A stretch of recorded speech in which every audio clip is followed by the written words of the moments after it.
ನೋಡಿ, ರಾಜ್ಯ ಸರ್ಕಾರದ ಮಹತ್ವಾಕಾಂಕ್ಷೆಯ ಯೋಜನೆ ಗ್ಯಾರಂಟಿ, ಈ ಪಂಚ ಗ್ಯಾರಂಟಿಗಳಲ್ಲಿ ಗೃಹಲಕ್ಷ್ಮಿ ಕೂಡ ಒಂದು. ಮನೆಯ ಯಜಮಾನಿಯರಿಗೆ ಪ್ರತಿ ತಿಂಗಳು 2,000 ರೂಪಾಯಿ ಹಣ ಟಣ್ಣಂತ ಪ್ರತಿ ತಿಂಗಳು ಬಂದಿಲ್ಲ ಅಂದರೂ 2 ತಿಂಗಳಿಗೊಂದು ಸಲನೋ, 2.5 ತಿಂಗಳಿಗೊಂದು ಸಲನೋ, 3 ತಿಂಗಳಿಗೊಂದು ಸಲನೋ, 4 ತಿಂಗಳದ ಪೆಂಡಿಂಗ್ ಇದ್ದಿದ್ದು ಒಟ್ಟಿಗೆ 2 ತಿಂಗಳಿಗೊಂದು ಸಲನೋ ಹಂಗೂ ಹಿಂಗೂ ಮಾಡಿ ಬರ್ತಾಯಿತ್ತು. ಆದರೆ ಲಕ್ಷ್ಮೀ ಹೆಬ್ಬಾಳ್ಕರ್ ಅವರು ಸಚಿವ ಸ್ಥಾನದಿಂದ ಕೆಳಗಿಳಿದರು. ಡಿ.ಕೆ. ಶಿವಕುಮಾರ್ ಅವರು ಮುಖ್ಯಮಂತ್ರಿ ಆಗ್ತಾ ಇದ್ದಂತೆ ಈ ಬರೋ 2,000 ರೂಪಾಯಿಗೆ 108 ರೂಲ್ಸು ರೆಗ್ಯುಲೇಷನ್ಗಳು. 108, ಒಂದಲ್ಲ ಎರಡಲ್ಲ. ಪಾಪ ಹೆಣ್ಮಕ್ಳು ಹಂಗೂ ಹಿಂಗೂ ಮಾಡಿ ಮಕ್ಕಳ ಕಾಲಿಳಿದು, ಗಂಡನ ಕಾಲಿಳಿದು, ಅಕ್ಕಪಕ್ಕದವ್ರ ಕೈ ಕಾಲಿಳಿದು ಮಾಡಿಸ್ಕೊಂಡಿದ್ರು 2,000 ರೂಪಾಯಿ. ಅಲ್ಲಿ ಇಲ್ಲಿಗೆ, ಅಲ್ಲಿಂದ ಇಲ್ಲಿಗೆ ಅಲ್ದಾಡಿ, ಅಲ್ಲಿಂದ ಇಲ್ಲಿಗೆ ಹೋಗಿ ಅಪ್ಲಿಕೇಶನ್ ತಗೊಂಡೋಗಿ ಇಲ್ಲಿಗೆ ಕೊಟ್ಟು, ಅಲ್ಲಿಗೆ ಕೊಟ್ಟು 2,000 ರೂಪಾಯಿ ಹೆಂಗೋ ಬರ್ತಾಯಿತ್ತು. 2,000 ರೂಪಾಯಲ್ಲಿ ಹೆಂಗೋ ಜೀವನ ನಡೆಸ್ಕೊಂಡು ಹೋಯ್ತಾಯಿದ್ರು.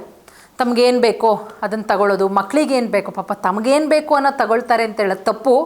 ಸಾರಿ, ತಮ್ಮ ಮಕ್ಕಳಿಗೇನು ಬೇಕು ಅದನ್ನು ಕೊಡಿಸ್ಕೊಂಡು ಗಂಡನ್ನೆಲ್ಲ 500,000 ಕೇಳಿಬಿಟ್ರೆ ಪಾಪ ಬೈಸ್ಕೊಬಿಡ್ತೀನೋ, ಪಾಪ ನನ್ನ ಗಂಡನ ಹತ್ರ ಇದೆಯೋ ಇಲ್ವೋ ಅಂದ್ಕೊಂಡು ಆ 2,000 ರೂಪಾಯಿಲೇ ಇಡೀ ತಿಂಗಳು ಪಾಪ ಹೆಣ್ಮಗು ಮೇಂಟೈನ್ ಮಾಡ್ತಾಯಿತ್ತು. ಹಿಂಗಿರಬೇಕಾದ್ರೆ ಏಕಾಏಕಿ 150 ರೂಲ್ಸ್ಗಳನ್ನ ತಂದುಬಿಟ್ಟು ಮತ್ತೆ ಅರ್ಜಿ ಹಾಕಿ ಹಾಗಾಗಿದೆ ಹಿಂಗಾಗಿದೆ ಅಂತ ಬರೋ ದುಡ್ಡು ಬರ್ತಾಯಿಲ್ಲ.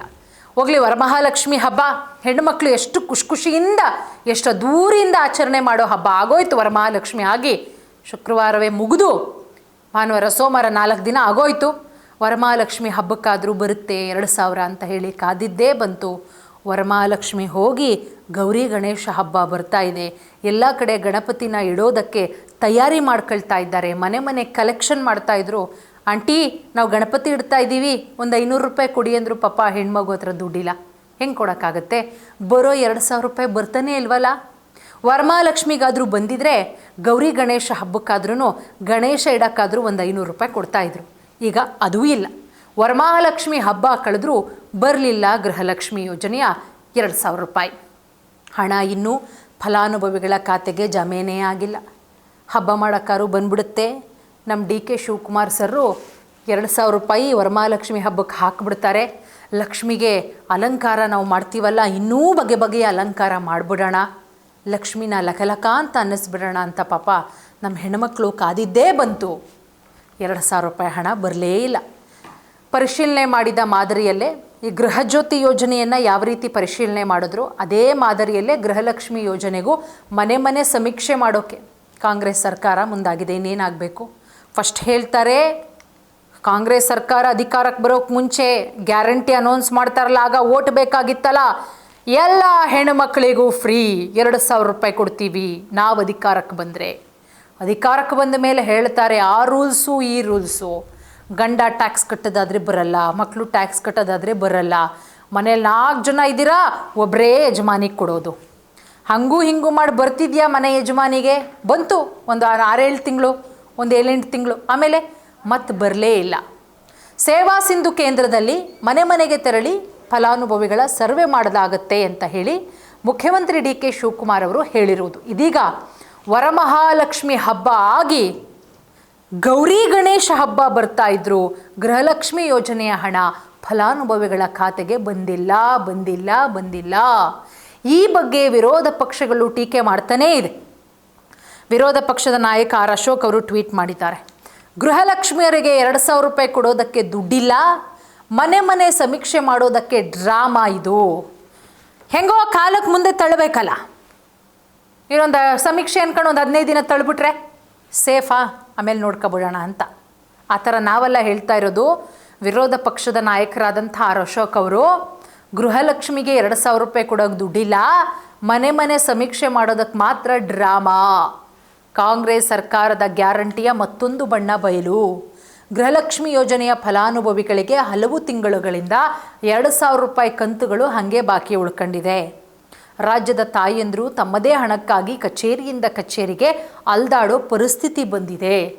ಆದರೆ ಕಾಂಗ್ರೆಸ್ ಸರ್ಕಾರಕ್ಕೆ ಬಾಕಿ ಕಂತುಗಳನ್ನು ಬಿಡುಗಡೆ ಮಾಡೋ ಕಾಳಜಿಗಿಂತ ಈಗ ಫಲಾನುಭವಿಗಳ ಮನೆ ಮನೆಗೆ ಹೋಗದಂತೆ ಬಯೋಮೆಟ್ರಿಕ್ಕು, ಫೇಸ್ ಅಥೆಂಟಿಕೇಷನ್ ಹೆಸರಲ್ಲಿ ಹೊಸ ಸಮೀಕ್ಷೆ ನಡೆಸೋ ಆಟ. ಏನ್ರಿ ಡಿ.ಕೆ. ಶಿವಕುಮಾರ್ ಸರ್ ಅವರೇ, ಮೊದಲು ಈ ಪ್ರಶ್ನೆಗೆ ಉತ್ತರಿಸಿ. ಹಲವು ತಿಂಗಳುಗಳಿಂದ ಬಾಕಿ ಉಳ್ಕೊಂಡಿದೆ ಅಲ್ವಾ, ಅದನ್ನು ರಿಲೀಸ್ ಮಾಡಿ. 2,000 ರೂಪಾಯಿ ಪಡಿಬೇಕು ಮಹಿಳೆಯರು. ಕಚೇರಿಯಿಂದ ಕಚೇರಿಗೆ ಯಾಕೆ ಕಲಿಬೇಕು? ಪಾಪ ಕೊಡ್ತಿರೋದು 2,000 ರೂಪಾಯಿ ರೀ. ಅವ್ರೇನು ಕೇಳಿದ್ರ ನಿಮ್ಮನ್ನು 2,000 ರೂಪಾಯಿ ಕೊಡಿ ಅಂತ? ನೀವೇ ತಾನೇ ಓಟ್ ಹಾಕಿಸ್ಕೊಳ್ಳೋಕ್ಕಿಂತ ಮುಂಚೆ ಹೇಳಿದ್ದು ಎಲ್ಲ ತಾಯಂದಿರಿಗೆ 2,000 ರೂಪಾಯಿ ಫ್ರೀ, ಕರೆಂಟ್ ಫ್ರೀ, ನಿಮಗೂ ಫ್ರೀ, ನಿಮಗೂ ಫ್ರೀ. ಈಗ ಖಜಾನೆ ಖಾಲಿ ಆಗಿಬಿಟ್ಟಿದೆ. ಹಾಗಾಗಿ ಏನು ಮಾಡ್ತೀರಾ? ಫಲಾನುಭವಿಗಳ ಸಂಖ್ಯೆಯನ್ನು ಕಡಿತಗೊಳಿಸೋದಕ್ಕೆ ನೀವು ಮರುಪರಿಶೀಲನೆ ಮಾಡೋ ನೆಪ ಮಾಡ್ತಾ ಇದ್ದೀರಾ.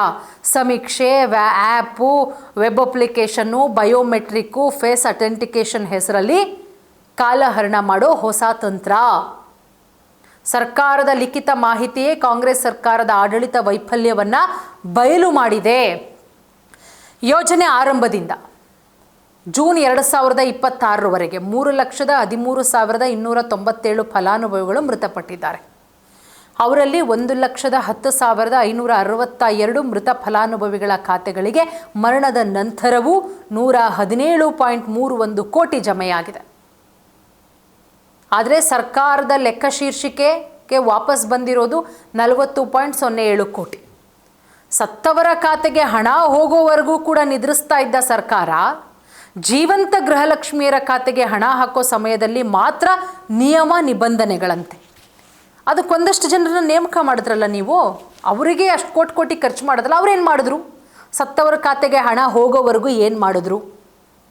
ಕಾಂಗ್ರೆಸ್ ಸರ್ಕಾರದ ಆಡಳಿತಾತ್ಮಕ ವೈಫಲ್ಯ ಇದು, ವಿಳಂಬ ಅಲ್ಲ. ಹಣಕಾಸು ನಿರ್ವಹಣೆಯ ಅಸಮರ್ಥತೆಗೆ ಸಾಕ್ಷಿ. ಖಜಾನೆ ಖಾಲಿಯಾಗಿದೆ ಅನ್ನೋದಕ್ಕೆ ಸ್ಪಷ್ಟವಾದಂತಹ ನಿದರ್ಶನ. ಇದುವರೆಗೂ 1,24,48,938 ಫಲಾನುಭವಿಗಳಿಗೆ 76,951 ಕೋಟಿ ರೂಪಾಯಿ ಪಾವತಿಸಲಾಗಿದೆ. ನಾವು ಹೇಳ್ತಾ ಇರೋದಲ್ಲ, ಸರ್ಕಾರವೇ ಹೇಳ್ಕೊಂಡಿರೋದು. ಪ್ರತಿ ಯಜಮಾನಿಗೆ ತಲಾ 2,000 ರೂಪಾಯಿ ನೀಡೋ ಯೋಜನೆಯಡಿ 32 ಕಂತುಗಳವರೆಗೆ ಹಣ ಪಾವತಿ ಮಾಡಲಾಗಿದೆ. ಆದರೆ ಇಂದು ಬಾಕಿ ಕಂತುಗಳಿಗಾಗಿ ಕರ್ನಾಟಕದ ತಾಯಂದಿರು ಸರ್ಕಾರದ ಬಾಗಿಲು ತಟ್ಟಬೇಕಾಗತ್ತೆ. ಮುಖ್ಯಮಂತ್ರಿ ಡಿ ಕೆ ಶಿವಕುಮಾರ್ ಅವರೇ, ಈ ಸಮೀಕ್ಷೆ ಡ್ರಾಮಾ ಬಿಟ್ಟುಬಿಡಿ. App, web application, face authentication ಹೆಸರಲ್ಲಿ ಕಾಲಹರಣ ಮಾಡಬೇಡಿ. ಮೊದಲು ರಾಜ್ಯದ ಗೃಹಲಕ್ಷ್ಮಿಯರ ಹಲವು ತಿಂಗಳ ಬಾಕಿ ಹಣ ತಾಯಂದ್ರ, ಅವ್ವಂದ್ರ ಕಮೆಂಟ್ ಹಾಕ್ರಿ, ನಮಗೂ ಗೊತ್ತಾಗುತ್ತೆ. ಕ್ಲಿಯರ್ ಮಾಹಿತಿಯೇ ಇಲ್ಲ, ನಮಗೆ ಗೊತ್ತಾಗ್ತಾನೇ ಇಲ್ಲ, ಕನ್ಫ್ಯೂಸ್ ಆಗೋಗ್ಬಿಟ್ಟಿದೆ. ಎಷ್ಟು ತಿಂಗಳು ಪೆಂಡಿಂಗ್ ಉಳ್ಕೊಂಡೈತೆ ಅಂತ. ಒಬ್ಬರು 4 ಅಂತಾರೆ, ಒಬ್ಬರು 5 ಅಂತಾರೆ, ಒಬ್ಬರು 3 ಅಂತಾರೆ, ಒಬ್ಬರು ಬಂದೇ ಇಲ್ಲ ಸುಮಾರು ತಿಂಗಳಿಂದ ಅಂತಾರೆ. ದಯವಿಟ್ಟು ಕಮೆಂಟ್ ಹಾಕ್ಬಿಡಿ, ಎಷ್ಟೆಷ್ಟು ತಿಂಗಳದ್ದು ಬಾಕಿ ಇದೆ ಅಂತ ಹೇಳಿ ಗೊತ್ತಾಗ್ಬಿಡ್ಲಿ. ಡಿ ಕೆ ಶಿವಕುಮಾರ್ ಅವ್ರಿಗೆ ತಲುಪಿಸ್ಬಿಡೋಣ. ನೋಡಿ ಸಾರ್, ಪಾಪ ರಾಜ್ಯದ ತಾಯಂದರು ಸಾರ್ ಕಮೆಂಟ್ ಹಾಕ್ತಾ ಇದ್ದಾರೆ. ಹೆಣ್ಮಕ್ಳು ಅವ್ರ ಮಕ್ಕಳ ಕೈಲಿ ಹಾಕಿಸ್ತಿದ್ದಾರೆ ಸರ್, ಪಾಪ ಅವ್ರ ಗಂಡಂದ್ರ ಕೈಲಿ ಹಾಕಿಸ್ತಾ ಇದ್ದಾರೆ ಸರ್. ನೋಡಿ 3 ತಿಂಗಳು 4 ತಿಂಗಳಿಂದ ಬಂದಿಲ್ವಂತೆ ಸರ್. ಈ ರೀತಿ ಕಾಲಹರಣ ಮಾಡಬೇಡಿ, ದಯವಿಟ್ಟು ತಾಯಂದ್ರ ಅಕೌಂಟ್ಗೆ ಹಣ ಹಾಕಿ ಅಂತ ಹೇಳಿ ಸ್ಪೀಡ್ ನ್ಯೂಸ್ ಕನ್ನಡದಿಂದನೂ ಕೂಡ ಆಗ್ರಹಿಸ್ತಾ ಇದ್ದೀವಿ.